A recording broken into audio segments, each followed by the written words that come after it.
Minasan konnichiwa, c'est Virtual Synthèse pour HUVids et je vous retrouve aujourd'hui pour un guide d'achat du meilleur PC portable pour pouvoir développer. Alors on commence par l'ordinateur le moins cher. Alors là pour le coup il n'y a pas beaucoup de conditions à poser, on veut un truc petit et avant tout quelque chose de pas cher. Le Pinebook Pro, alors le Pinebook Pro il ne coûte que 200 $, bien sûr il faudra le faire importer des États-Unis donc vous aurez quelques frais de port à rajouter mais qui sont pas énormes et c'est vraiment l'ordinateur qui tient encore la route, qui est encore fonctionnel, qui vous permettra de développer et de programmer dessus, en tout cas d'apprendre la programmation, et qui ne coûte vraiment pas grand chose. Ensuite, dans la catégorie des milieux de gamme, et pour moi, le milieu de gamme va plutôt s'adresser à des étudiants en informatique, en programmation pour les différentes écoles. Ce que vous allez vouloir avant tout, c'est un truc qui est imbutable. Et pour ça, le ThinkPad, le E14 pour le coup, mais il y a énormément de modèles, hein, donc j'ai choisi le E14 qui moi me paraissait le meilleur. C'est vraiment la réponse parfaite à des besoins. D'ailleurs, il y a plein d'écoles, moi qui vis pas loin de chez Epitech, je sais qu'Epitech fournissent des ThinkPads à leurs élèves.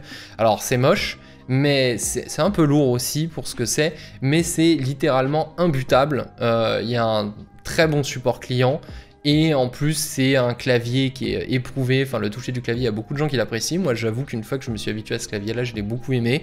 Le E14, il arrive avec un Intel i5 de 10e génération, ce qui est très bien, parce que les Intel, la 10e génération de Intel vient avec une durée de vie de la batterie beaucoup plus importante et est vraiment extrêmement performante, surtout sur des toutes petites structures comme des laptops de 14 pouces. Alors maintenant, on va rentrer dans la catégorie des budgets virtuellement illimités. J'entends quoi par là? Tout simplement, vous voulez le meilleur outil possible. Le premier, qui pour moi est la Rolls-Royce du digital nomade, c'est le nouveau XPS 13, il s'appelle comme ça chez Dell, d'ailleurs l'appellation, le nom est assez trompeur parce qu'il y a eu plusieurs nouveaux XPS 13. C'est celui-là, c'est celui que j'utilise moi tous les jours pour travailler. C'est un ordinateur qui est hyper robuste, franchement de bonne qualité, le trackpad est relativement grand, il est sur une 10e génération d'Intel, vous pouvez en plus l'acheter dans une version native avec Linux Ubuntu installé dessus, ce qui fait énormément gagner de temps. Bon, par contre, évidemment, hein, sur une catégorie d'ordinateur aussi fine que ça, vous n'avez que de l'USB-C, mais en soi, de toute façon, on a l'habitude. D'ailleurs, maintenant, tout le monde a quasiment son petit hub pour avoir les extensions dont il a besoin, pour brancher un écran supplémentaire, etc.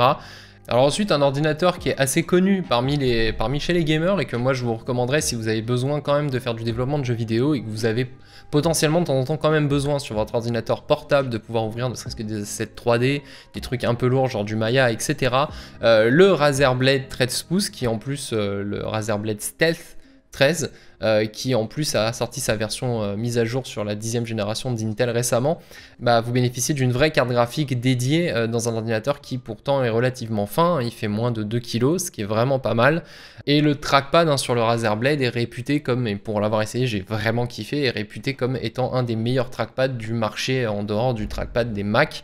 Et enfin, le modèle actuel que je vous présente là, le Stealth 13 nouvelle version, peut stopper pour moins de 2000 € hein, si vous le choisissez avec 16 Go de RAM et avec une carte graphique dédiée. Ici, le synthèse du futur. Pendant que je montais la vidéo, Apple a annoncé son nouveau MacBook Pro 13 pouces et il corrige la majorité des problèmes que je trouvais sur l'ancien modèle. On a enfin un Intel de dernière génération, on a même la possibilité de le monter sur un i7, on a un nouveau clavier avec un vrai toucher, en tout cas c'est ce que disent les gens qui ont pu mettre les mains dessus, et de la DDR4.